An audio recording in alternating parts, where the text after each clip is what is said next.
8월 18일 화요일 아가서 1장 2절부터 4절. 내게 입맞추기를 원하니 내 사랑이 포도주보다 나음이로구나.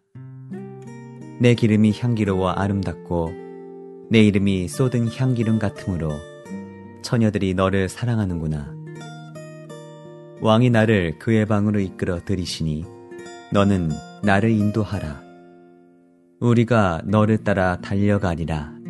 우리가 너로 말미암아 기뻐하며 즐거워하니 내 사랑이 포도주보다 더 진함이라.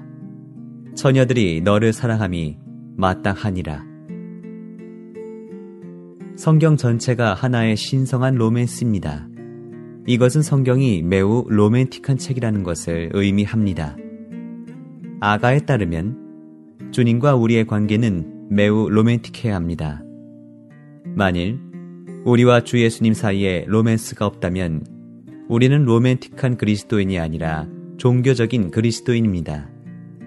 신성한 로맨스인 성경은 하나님의 구애와 하나님과 사람의 데이트에 대한 이야기로 가득한 책입니다. 이것에 대한 두 가지 예는 하나님께서 베델에서 야곱에게 한 차례 방문하시고 또 두 번째로 방문하신 것입니다. 또 하나의 예는 호렙산에서 하나님께서 모세에게 오신 것입니다. 한 청년이 어떤 여성에게 구원할 때 끊임없이 관심을 가지며 심지어 성가시게 할 정도로 그렇게 하는 것처럼 주님은 우리에게 구원하시면서 우리를 성가시게 하십니다. 신약에서 우리는 주 예수님께서 그분의 제자들을 부르실 때 그들에게 구원하고 계셨다는 것을 발견하게 됩니다. 우리는 요한복음 21장과 3장을 따로 떼어 읽어서는 안 됩니다. 베드로에게 자신을 사랑하느냐고 물으신 그분은 바로 신부를 취하려고 오신 신랑이셨습니다. 요한복음 3장에서 신랑으로 오신 주 예수님에 대한 계시에 근거할 때 우리는 21장에서 주님과 베드로의 대화가 구원의 방식으로 이루어졌음을 알 수 있습니다. 주님께서 베드로에게 그분을 사랑하느냐고 물으셨을 때 그분은 베드로에게 구애하시며 애정이 가득한 사랑을 얻기 원하신 것입니다. 전체적으로 성경은 그러한 신성한 구원의 말씀입니다. 우리가 하나님의 구원하는 말씀을 지키고자 한다면 그분에 대해 즉각적으로 반응하는 애정어린 사랑을 갖는 것이 필요합니다. 베드로는 이렇게 주님을 사랑하도록 요구받았습니다. 또한 바울도 그러한 사랑으로 주님을 사랑하도록 강권함을 받았습니다. 모든 믿는 이들이 이렇게 주님을 사랑해야 합니다. 주님과의 이러한 사랑의 관계 안으로 들어갈 때 우리는 하와가 아담의 생명을 받은 것처럼 그분의 생명을 받습니다. 만약 하와가 아담의 생명을 받지 않았다면 아담과 하나 될 수 없었을 것입니다. 에베소서 5장에 따르면 아담과 하와는 그리스도와 교회를 묘사합니다. 하와가 아담에게서 나왔고 아담의 생명과 본성을 소유했듯이 교회도 그리스도에게서 나와 그리스도의 생명과 본성을 소유합니다. 우리가 주님께 그분을 사랑한다고 말할 때마다 주님은 우리에게 그분의 생명을 공급하십니다. 바로 이 생명이 우리를 하나님과 하나 되게 하고 하나님을 우리와 하나 되게 할 수 있습니다. 남편과 아내의 하나에서 우리는 율법을 지키는 합당한 길을 봅니다. 우리는 생각과 의지를 사용해서 율법을 지키지 않습니다. 우리는 남편이신 주님을 사랑함으로써 율법을 지킵니다. 우리 모두와 주님 사이에는 그러한 달콤하고 친근하며 애정어린 사랑이 필요합니다. 우리는 마치 아내가 남편을 사랑하듯이 주님을 사랑해야 합니다. 우리는 오직 주님을 사랑하고 주님과 하나 됨으로써 하나님의 율법을 지킬 수 있습니다.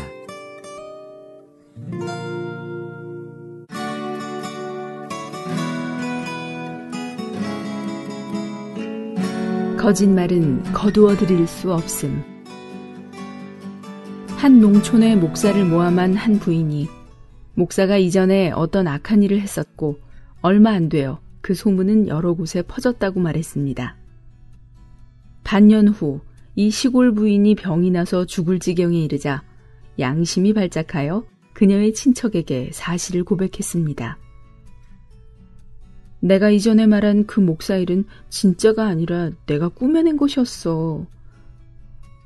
또 하나님께 죄를 자복했고 오래지 않아 병이 다 나았습니다. 그녀는 목사에게 사과했습니다.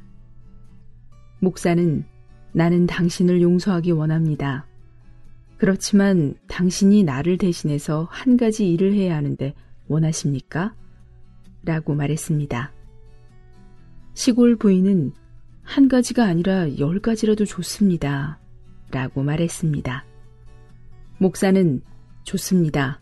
그럼 검은 닭 한 마리를 죽여서 닭털을 바구니에 담아 내게 가져오십시오. 라고 말했습니다. 얼마 후 부인은 닭털을 가지고 왔습니다. 목사는 이 바구니에 닭털을 가지고 천천히 길을 가면서 3걸음마다 닭털을 하나씩 떨어뜨리시오. 만약 끝까지 갔는데도 닭털이 남으면 예배당 꼭대기에 올라가서 닭털을 다 쏟으시오. 라고 말했습니다. 부인은 목사의 말대로 하고서 목사에게 보고했습니다. 목사는 다시 길에 가서 닭털을 주워오시오. 라고 말했습니다. 부인은 목사를 바라보며 이미 바람에 날려가 버렸을 텐데 어떻게 다시 주워올 수 있어요? 라고 말했습니다.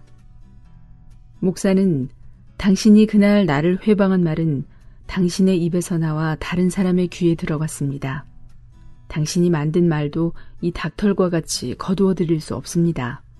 그러므로 이후에 당신은 말을 조심하십시오. 라고 말했습니다. 무릇 허황된 말로 다른 사람을 회방한 것이나 회방하는 말을 듣고서 거기에 무언가를 첨가하여 말을 전한 것은 모두 거두어 드릴 수 없는 것입니다. 옥의 티는 갈아낼 수 있지만 말의 티는 없앨 수 없습니다.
사람이 살면서 겪는 사춘기 아이들의 방황, 가정에서 배우자와의 충돌, 직장 동료와의 갈등, 이 모든 어려움의 해결책은 무엇이라 생각하십니까?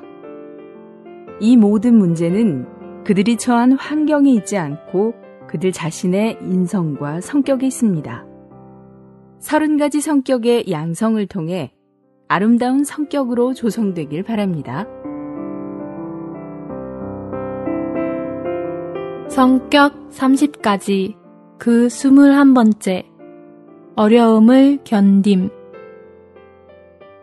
어려움이란 힘들고 난처한 것으로 자신이 어려움을 당하는 것을 가리켜 말하는 것입니다. 다른 사람에게 어려움을 주는 것이 아니라 어려움을 당하는 것입니다. 어려움을 두려워하지 않는 사람은 일을 하지 않을 때에는 가만히 있지만 일단 하려고 마음먹으면 열심히 하고 끝까지 책임을 지며 환경의 어려움 때문에 힘들어도 중도에 포기하지 않습니다.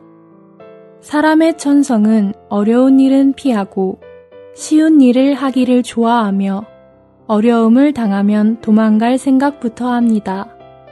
그러나 우리는 어려운 일을 피하고 쉬운 일만 하려고 하지 말고 단순한 마음으로 힘든 일을 받아들이는 것을 배워야 합니다. 왜냐하면 더 힘든 공과일수록 더 깊고 아름답기 때문입니다. 우리가 이 길에서 주님께 얼마나 많은 출로를 내어 드릴 수 있는가는 우리가 우리의 개성을 얼마나 뒤집어 엎고 우리의 천성이 얼마나 파쇄되는가에 달려 있습니다. 많은 형제 자매들이 유용성이 그리 많지 않은데 그 근본적인 이유는 그들의 개성이 파쇄되지 않은 데 있습니다. 어떤 사람은 환경을 이용하여 일할 줄 모르고 그에게 알맞은 환경이 찾아오기만을 원합니다. 그는 환경이 예비되지 않고 조건이 맞지 않으면 일을 하지 않습니다. 주님의 일에서 모든 것이 예비된 환경을 요구한다는 것은 매우 어려운 일임을 알아야 합니다.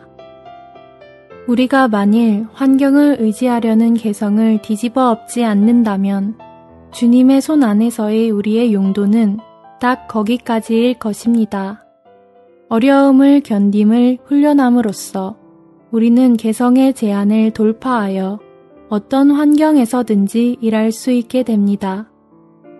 또한 어려움과 힘든 것들은 우리로 주님의 가르침을 받게 하여 우리가 주님의 바른 길 안에서 행해야 한다는 것을 알게 하지만 반대로 아니라고 편한 것들은 우리로 미혹되게 합니다. 마가복음 6장은 주 예수님께서 제자들을 재촉하시어 배에 태우시고 건너편 벳세다로 먼저 가게 하신 것을 기록합니다. 저녁이 되었을 때 배는 바다 한가운데 있었고 제자들은 바람이 거슬러 불어서 노를 젓느라 괴로워했습니다. 여기서 볼 수 있듯이 그리스도인들이 주님께서 정하신 길을 가려면 반드시 역풍과 어려움을 만나게 됩니다. 만약 우리가 세상 사람들의 반대나 비웃음이나 박해를 전혀 받은 적이 없다면 우리가 서 있는 위치는 분명 주님께서 주신 것이 아닐 것입니다. 그러나 힘든 길을 가는 것이 쉬운 길을 가다가 표류하는 것보다 낫습니다. 표류하는 데에는 힘을 쓸 필요가 없습니다. 우리가 서 있으려면 수고스럽고 어렵다고 느껴야 합니다. 그러나 우리가 조금이라도 타협하고 늦게 대처하고 뒤처진다면 당신이 힘들일 필요도 없이 바람이 당신을 원래 있던 곳으로 돌아가게 할 것입니다. 전혀 힘을 들일 필요가 없습니다. 주님을 위하여 신실하게 서 있으려면 반드시 역풍이 있을 것이고 어렵다고 느낄 것이며 노를 젓기가 정말 괴롭다고 느낄 것입니다. 만약 주님께서 우리에게 바다 건너편으로 가라고 명령하셨다면 어찌 우리가 전진하지 않을 수 있겠습니까? 만약 우리가 멈추어 선다면 조류와 순풍은 우리를 주님으로부터 더욱 먼 곳으로 데려갈 것입니다. 그러므로 우리는 역풍을 선택하고 어려움을 선택할지언정 표류하기를 원하지 않습니다. 지금 주시기를 구합니다. 미국에 큰 가뭄이 들어 사람과 가축과 나무와 풀이 다 물이 부족하여 절망적이 된 때가 있었습니다. 그렇게 가뭄이 심했던 어느 주일에 피니는 설교를 하기 전에 하나님께 기도했습니다. 하나님, 우리는 당신께 어떻게 해달라고 명령하려는 것이 아닙니다. 그러나 당신은 아이가 아버지 앞에 가는 것처럼 우리가 당신 앞에 나아와 기도하라고 격려하셨습니다. 우리가 지금 원하는 것은 비입니다. 풀밭은 이미 바싹 말라버렸고 소와 양은 모두 슬피 울며 사방에서 물을 찾고 있습니다. 다람쥐들 역시 나무 위에서 똑같이 불안해하고 있습니다. 당신이 비를 주시지 않는다면 소와 양은 다 죽을 것이고 우리의 논밭에는 수확할 것이 아무것도 없을 것입니다. 하나님, 비를 내려주소서. 지금 내려주소서. 비록 우리의 눈으로는 비가 올 조짐이 조금도 보이지 않지만 당신께는 불가능한 것이 없습니다. 지금 내려주시기를 구합니다. 주님의 이름으로 기도드립니다. 아멘. 과연 하나님께서 큰 비를 내려주셨습니다. 설교를 절반도 하기 전에 큰 비가 쏟아졌습니다. 빗소리가 설교하는 목소리를 다 덮어버려 피니는 설교를 멈출 수밖에 없었고 모든 사람은 한 목소리로 하나님을 찬양했습니다. 본 내용은 성격 양성 시리즈에서 발췌한 것입니다. 본도서에 관심이 있으신 분들은 인터넷 검색창에 한국복음서원 쇼핑몰 또는 1600-3191로 전화 주시면 감사하겠습니다. 리디북스에서 전자책으로도 구입이 가능합니다. 한국복음서원은 미국 복음주의 출판협의회 정회원인 LSM의 영적 서적을 번역하여 출판하는 출판사입니다. 도서 문의는 1600-3191, 인터넷 주문은 www.kgbr.co.kr입니다.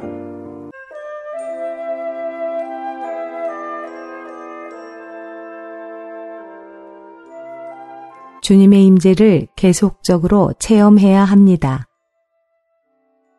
우리가 주님께 우리로 주님과 같이 죽는 일에서 더욱 깊은 체험, 주님의 죽음에 더 깊이 연합하는 것이 있게 하사 자아를 없이 하시기를 구할 때 주님은 곧 우리로 모든 멸시와 억압을 당케 하실 것입니다.